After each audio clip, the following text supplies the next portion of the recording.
কি বলেছে, এই যে স্টার দাও, স্টার স্টার লেখো এইচএসসি। কি এইচএসসি পরীক্ষা আসলে এটাই আসবে, ঠিক আছে? পরীক্ষায় যদি দেয় প্রশ্ন এটা দিবে। কি বলছে, ত্রিভুজের তিনটা কৌণিক বিন্দু যথাক্রমে এ, বি এবং সি, তাদের স্থানাঙ্ক দিয়ে দিছে, দিয়ে বলছে হচ্ছে ত্রিভুজটার ক্ষেত্রফল নির্ণয় করো। কিভাবে নির্ণয় করব ভাইয়া? চলো প্রথমে ত্রিভুজের সন্নিহিত বাহুগুলা বের করতে হবে। দেখো ক্ষেত্রফল নির্ণয় করার জন্য আমার লাগবে কি, আমার লাগবে হচ্ছে ত্রিভুজের দুইটা সন্নিহিত বাহু, তাইলেই তো কাজ শেষ।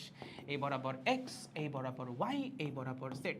আমরা কি ত্রিভুজের সন্নিহিত বাহু জানি? তুমি বললা ভাইয়া আমি তো এই যে এ পয়েন্ট জানি, তাহলে এটাকে আমি ভেক্টরে রূপান্তর করি 2i - j + 5k, এটা কি ত্রিভুজের সন্নিহিত বাহু? না, কিন্তু এই ভুল কিন্তু করা যাবে না। দেখো বুঝাই বলি, ধরো এটা হচ্ছে এ, ঠিক আছে, লেট সাপোজ এটা হচ্ছে বি, ওকে, এবং এটা হচ্ছে সি, ঠিক আছে, ওকে। দেখো তো তুমি যদি এটাকে ভেক্টরে রূপান্তরিত করো তুমি আসলে কি পাবা? তুমি পাবা হচ্ছে এ পয়েন্টের অবস্থান ভেক্টর, মানে হচ্ছে তুমি পাবা এইটা, ঠিক আছে। তুমি যদি বি পয়েন্টকে ভেক্টরে রূপান্তরিত করো তুমি পাবা বি পয়েন্টের অবস্থান ভেক্টর। তুমি যদি সি পয়েন্টকে ভেক্টরে রূপান্তরিত করো তুমি পাবা সি পয়েন্টের অবস্থান ভেক্টর। এগুলো তো আমরা চাই না, আমরা চাই ত্রিভুজের সন্নিহিত বাহু। আমাদের কি লাগবে?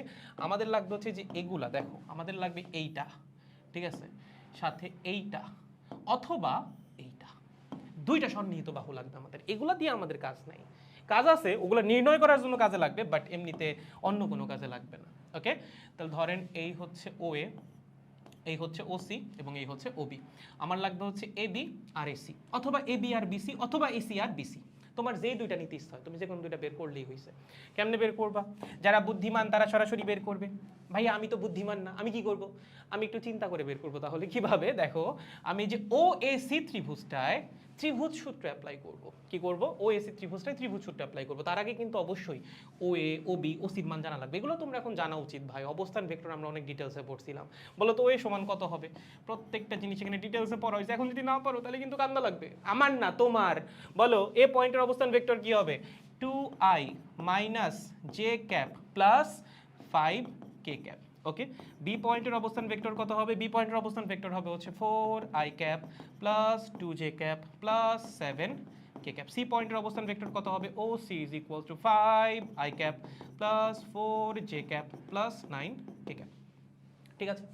আমার লাগবে হচ্ছে এ বি, বিসি, এসি। আমি ধরো এ বি আর এসি বের করবো, তাইলে তো আমি ত্রিভুজের ক্ষেত্রফল বের করে ফেলতে পারতেছি। আচ্ছা আমি এ বি কেমনে বের করবো? একটু বুদ্ধি খাটাই তো দেখি। দেখো তো এই যে এটা একটা ত্রিভুজ না, ও এ বি ত্রিভুজ না? ত্রিভুজ, দেখেন একটু ত্রিভুজ সূত্র অ্যাপ্লাই করো, তাইলেই তো হয়ে যায়। যদি ও এ বি ত্রিভুজে আমি ত্রিভুজ সূত্র অ্যাপ্লাই করি, কোথায়? ত্রিভুজ ও এ বিতে যদি আমি ত্রিভুজ সূত্র অ্যাপ্লাই করি, লেখা যায় না ও এ প্লাস এ বি সমান ও বি? লেখা যায়, লেখো ও এ প্লাস এ বি সমান ওবি। ওকে, তাহলে বলো এ বি কত হবে? এ বি হবে হচ্ছে ও বি মাইনাস ও এ, ঠিক আছে, ও বি মাইনাস ও এ। তাহলে ও বি থেকে ও এ কে মাইনাস করে দাও, কত হবে বলো? 2i ক্যাপ, তারপর 3j ক্যাপ, তারপর তারপর কি হবে বলো? 2k cap. পেয়ে গেছি একটা সন্নিহিত বাহু। এখন আরো একটা লাগবে, আর একটা কেমনে বের করবা? আর একটা ত্রিভুজ থেকে। দেখো তো ও এ সি, এটা কি আরেকটা ত্রিভুজ না? ত্রিভুজ, এনে ত্রিভুজ সূত্র অ্যাপ্লাই করো।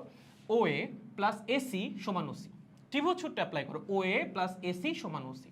ওকে, তাহলে আসলে আমরা যদি ও এ সি ত্রিভুজে ত্রিভুজ সূত্র অ্যাপ্লাই করি, লেখা যায় O A plus AC is equals to OC. আমার কি লাগবে? আমার লাগবে AC, AC is equals to OC minus O A. বলে ওসি সমান কত? 8 থেকে ও এ বিয়োগ করো, কত হবে? 3i ক্যাপ, ঠিক আছে, তারপর প্লাস দিয়ে 5j ক্যাপ, তারপর তারপর এখানে আছে 9, ওখানে আছে 5, তার মানে হচ্ছে 4k ক্যাপ, ঠিক আছে। ত্রিভুজের দুইটা সন্নিহিত বাহু পেয়ে গেছি। এখন জাস্ট কি করব? ক্রস গুণ করব, মান বের করব, হাফ দিয়ে গুণ করব, শেষ। এখন যারা একটু বুদ্ধিমান তারা কি এত কিছু করতে যাবে? এভাবে লিখতে যাবে না। আমরা শিখছিলাম না, বলো তো তোমার কি লাগবে? তোমার লাগবে হচ্ছে এবি, তাই না? এবি তুমি কেমনে বের করবা? এবি বের করবা হচ্ছে শেষ বিন্দুর স্থানাঙ্ক মাইনাস শুরুর বিন্দুর স্থানাঙ্ক। বলো বি পয়েন্টের স্থানাঙ্ক কত? 4, এক্স এর স্থানাঙ্ক 4, এ পয়েন্টের এক্স এর স্থানাঙ্ক 2, মাইনাস করে দাও বি থেকে এ, তাহলে আসবে 2i ক্যাপ। এক্স এর পাশে আই, এক্স এর স্থানাঙ্ক কোর পাশে আই। বি এর ওয়াই এর স্থানাঙ্ক কত? 2, এখানে কত? -1, মাইনাস করে দাও, কত হবে? +3j ক্যাপ, এখানে 7, এখানে 5, মাইনাস করে দাও, কত হবে? 2k cap. দেখো তো সেম আসছে না? সেম।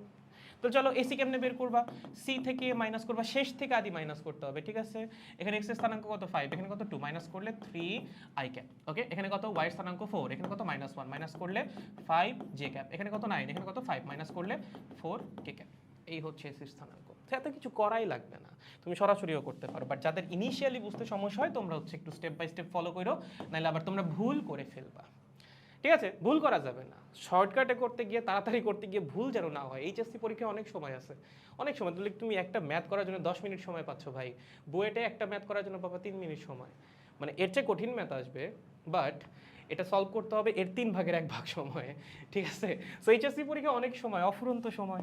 চলো এবার আমার কি লাগবে, এরিয়া। এরিয়া কি হবে, এরিয়া হবে হচ্ছে হাফ ইন্টু এ ক্রস বি এর মান। সামহাও এ ক্রস বি এর মান বের করে ফেলতে পারলেই কিন্তু ম্যাথ কমপ্লিট। তাহলে বলেন প্রথমে আমরা একটু এ ক্রস বি এর মান বের করি। এখানে আছে আই, এখানে আছে যে এ ক্রস বি না গো, সন্নিহিত বাহুকে তো আমি এ আর বি দ্বারা প্রকাশ করি নাই। সন্নিহিত বাহু একটাকে প্রকাশ করছি এ বি দ্বারা, আর একটাকে প্রকাশ করছি এসি দ্বারা। তাহলে লেখো half into A B cross AC, মানে সন্নিহিত বাহু দুইটার ক্রস গুণফল করা লাগবে। তাহলে আসেন এ বি ক্রস এসি সমান কত হবে, আই জে কে। বলো এ বি রাইজেকের সহগ কত, 2 3 2, কত 2 3 2। এসি রাইজেকের সহগ কত, 3 5 4, কত 3 5 4। চলো নির্ণায়কের মান বের করো। ভাইয়া নির্ণায়কের মান কেমনে বের করে শিখাইছি লাস্ট ক্লাস।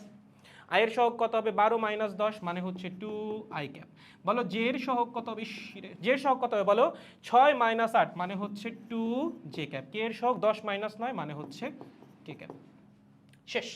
এটা হচ্ছে ক্রস গুণ। ক্রস গুণের মান কত হবে, root over 2 square plus 2 square plus 1 মানে রুট ওভার 9। তার মানে অ্যান্সার আসবে হচ্ছে 3/2। সলভড। বুঝেছো, সহজ, ওকে, ইজি। এটা এইচএসসি পরীক্ষার জন্য অনেক ইম্পর্টেন্ট। সো পরীক্ষা আসলে পারা লাগবে। এবং তুমি ভাবতে পারো যে এটা কি আমি এইচএসসি পরীক্ষা অ্যাপ্লাই করতে পারবো, এভাবে কি সরাসরি বের করতে পারবো? পারবা, কোনো সমস্যা নেই।